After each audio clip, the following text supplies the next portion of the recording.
काला साया। यूं तो बनारस घाट अपनी खूबसूरती के लिए बहुत प्रचलित है, पर घाट के किनारे कई राज लिए बैठे हैं। ये कहानी शुरू होती है बनारस के घाट के पास बने ममता निवास से, जहां प्रिया लाल जोड़े में ममता के घर उसकी बहू बनकर आती है। आओ आओ बहू, घर को अपने पैरों से पवित्र करो।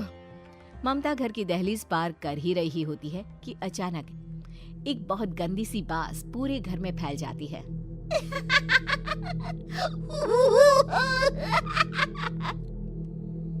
ये बदबू और ये आवाजें, ये कौन हंस रहा है माँ? अब ये पड़ोसी ना हमारे थोड़े अलग से है। कहाँ हम शाकाहारी और ये मांस मच्छी खाने वाले। छोड़, तू ध्यान मत दे और गृह प्रवेश कर। और हाँ बहू, अपनी सास की एक बात हमेशा याद रखना, इन पड़ोसियों से तो कभी बात नहीं करेगी। अच्छे लोग नहीं है ये। अपनी सास की ये बात मानेगी ना बेटा? हाँ माँ, जो आपकी मर्जी, मैं उनसे बात नहीं करूंगी। अगले दिन प्रिया अपनी पहली रसोई बनाने रसोई घर में जाती है।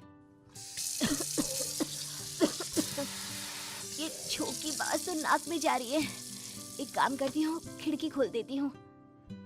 प्रिया खिड़की खोलने जाती है। इतने जाले, लगता है इस खिड़की को कभी खोला ही नहीं गया। पर ऐसा क्यों? ओह, नॉन वेज की स्मेल आती होगी ना। 2 मिनट के लिए खोल लेती हूँ, फिर बंद कर दूंगी। प्रिया खिड़की खोलती है। खिड़की खोलते ही उसकी नजर सामने वाले घर की खिड़की पर पड़ती है, जहाँ एक लड़की खड़ी होती है। हाथों में मेहंदी, लाल रंग की साड़ी, बिल्कुल सजी धजी, मानो प्रिया की तरह ही वो भी नई नवेली बहू हो। वो प्रिया को देखकर मुस्कुराती है। हे भगवान, माँ ने तो इनसे बात करने को मना किया था।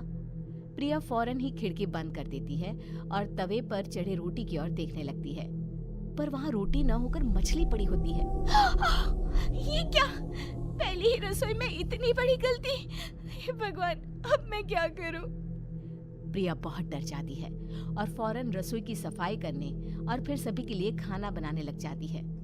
जब वो सबको खाना परोसती है, सब तो ठीक है, मैं बेकार में चिंता कर रही थी।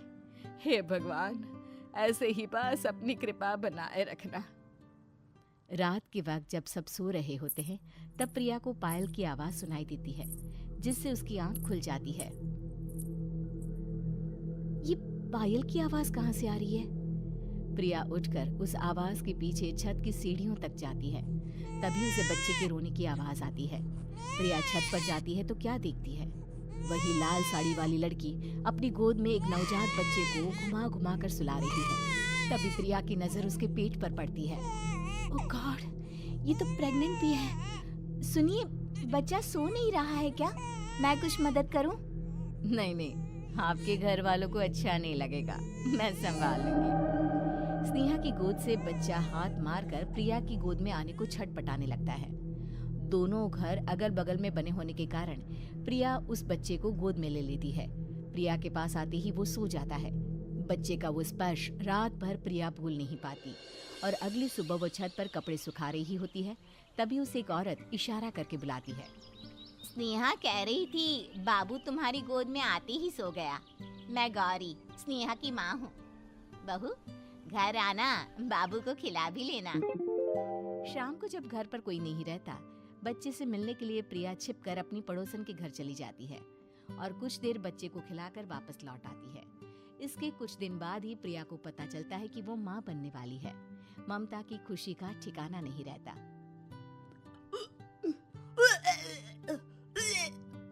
माँ जी, पता नहीं क्यों उल्टी आ रही है। प्रिया भागती हुई वॉशरूम में जाती है तो हरे और लाल रंग की उल्टी करती है। उस उल्टी में से कीड़े निकलते हैं। ये क्या? खून और ये कीड़े! माँ! माँ! प्रिया की आवाज सुनकर ममता दौड़ कर आती है, पर बेसिन में कुछ नहीं होता। प्रिया हक्की बक्की रह जाती है। ये सब क्या हो रहा है? प्रिया घबरा जाती है और अपने कमरे में जाकर सो जाती है। डर के कारण वो इतनी थक जाती है कि उसकी आंख लग जाती है। तब उसे ऐसा लगता है उसके पेट पर मानो कोई बैठा हुआ हो। कौन हो? प्रिया के पेट पर एक 5 महीने की बच्ची बैठी हुई थी, जो बुरी तरह जली हुई थी। माँ, तुम ही मुझे लाई ना अपने पेट में। मैं तुम्हारी माँ नहीं हूँ। कौन हो तुम? माँ, देखो मैं जल गई बुरी तरह से।